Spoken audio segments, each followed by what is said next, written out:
Question number 21 इस video में बताया जाएगा आपको। क्वेश्चन नंबर 21 से लेकर और क्वेश्चन नंबर 26 थ्योरेटिकल क्वेश्चन मतलब इबारती प्रश्न यहाँ से स्टार्ट हो गए हैं।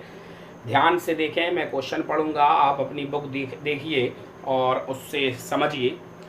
इसमें कहा गया है कि रवि ने पहली 2 एकक परीक्षा में 70 और 75 अंक प्राप्त किए। जिस तरीके से आपके एग्ज़ाम होते हैं, टेस्ट होते हैं, हाफ ईयरली एग्ज़ाम होता है, फाइनल एग्ज़ाम होता है, उसी प्रकार से यहाँ पर रवि ने पहले 2 एग्ज़ाम में, पहले एग्ज़ाम में 70 और दूसरे एग्ज़ाम में 75 अंक प्राप्त किए। कहा गया है वह न्यूनतम अंक, न्यूनतम का मतलब कम से कम, वह न्यूनतम अंक ज्ञात कीजिए जिसे वह तीसरी परीक्षा में पाकर 60 अंक का न्यूनतम औसत प्राप्त कर सके। औसत निकालना, पहली बात तो औसत आप समझ लीजिए। औसत का मतलब एवरेज, और जब आंकड़ों का औसत निकाला जाता है तो जितने भी आंकड़े हैं उन सब का योग करके और उसी संख्या से भाग दे देते हैं जितने आंकड़े हैं। अगर 3 संख्याओं का औसत निकालना है तो तीनों को जोड़कर 3 से भाग, 4 का औसत निकालना है तो चारों को जोड़कर 4 से भाग, 5 का औसत निकालना है, पाँचों को जोड़कर 5 से भाग। लेकिन यहाँ पर बात ये आ रही है, क्वेश्चन में ये कहा गया है पहले टेस्ट में उसने 70 अंक प्राप्त किए, दूसरे में 75 अंक प्राप्त किए और तीसरे में वो कितने अंक प्राप्त करे कि उसका एक एवरेज जो है कम से कम उसका एवरेज 60 आए। एग्जैक्ट एवरेज नहीं कहा गया, इन्होंने कम से कम एवरेज की बात कही है कि कम से कम कितना एवरेज हो जाए। अगर कहा जाता कि नहीं वो अंक बताइए जिससे वो 60 अंक का औसत प्राप्त करे तो एक बात अलग होती, लेकिन इन्होंने कहा न्यूनतम औसत प्राप्त करे वह अंक बताइए। तो यहाँ पर मान लिया जाएगा, माना रवि ने तीसरी परीक्षा में x अंक प्राप्त किए जिससे उसका तीनों परीक्षा का औसत, न्यूनतम औसत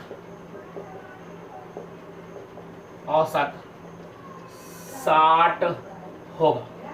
अब पहली परीक्षा में उसने 70, दूसरी परीक्षा में 75, तीसरी में मैंने x माना, औसत निकालेंगे, तीनों को जोड़कर 3 से भाग देंगे और कम से कम का मतलब 60 का तो औसत प्राप्त करें, 60 से ज़्यादा भी हो सकते हैं। तो कहने का मतलब प्रश्नानुसार ये कहा गया है पहला 70, दूसरा 75 और तीसरा x, औसत निकालेंगे, 3 से भाग देंगे। ये जो है वो कम से कम 60 आना चाहिए, तो ग्रेटर देन इक्वल 60 होगा। 60 भी हो सकता है इसलिए बराबर है, या 60 से बड़ा हो सकता है। इन दोनों को जोड़ेंगे तो ये 145 आएगा, प्लस का x होगा, 3 का वहाँ मल्टीप्लाई कर देंगे तो 180 होगा, 145 यहाँ ट्रांसफ़र कर देंगे तो घटाने पर यहाँ पर x ग्रेटर देन इक्वल ये जो है 35। तो रवि के द्वारा कम से कम 35 अंक प्राप्त किए जाना चाहिए। अगर एग्जैक्ट वो 35 अंक प्राप्त करता है तो उसका एवरेज एग्जैक्ट 60 होगा, और अगर 35 से ज़्यादा कर लेगा तो उसका एवरेज भी वहाँ पर बढ़ जाएगा, 60 से ज़्यादा ही होगा। लेकिन एक बाउंड्री लाइन जो 60 कही गई तो उसके लिए आपको 35 मतलब रवि को 35 अंक की ज़रूरत होगी। बिल्कुल यही क्वेश्चन आपका 22 है, वहाँ पर ग्रेड A की बात कही गई है और यहाँ पर 3 एग्ज़ाम है, वहाँ पर 5 एग्ज़ाम के बारे में बात कही गई।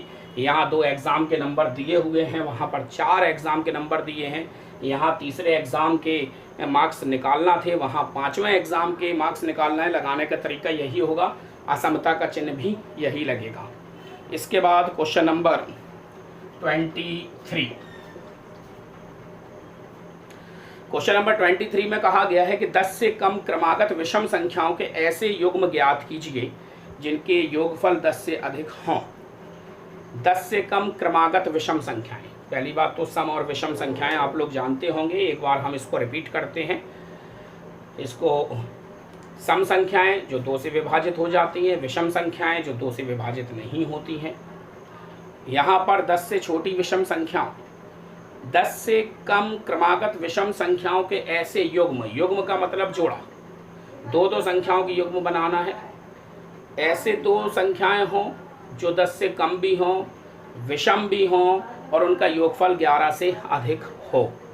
एक एग्जाम्पल के तौर पे बता दें, जैसे 10 से छोटी विषम संख्या 9 होती है, 7 होती है, तो 9 और 7 एक युग्म हो गया, एक जोड़ा हो गया, जिनको जोड़ने पर योगफल 11 से अधिक आएगा। 7 और 5 को यहाँ पर जोड़ा जा सकता है।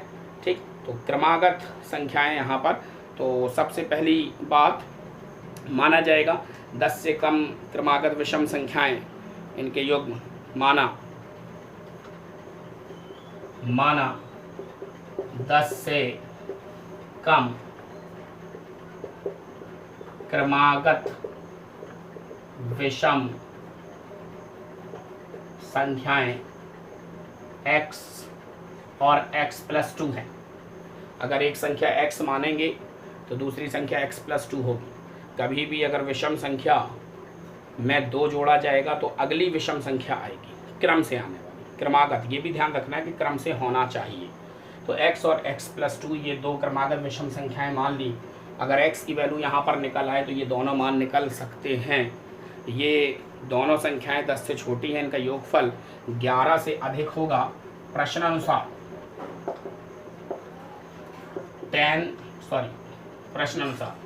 दोनों संख्याओं का योगफल x+2 इनका योगफल ग्रेटर देन 11 से अधिक होगा।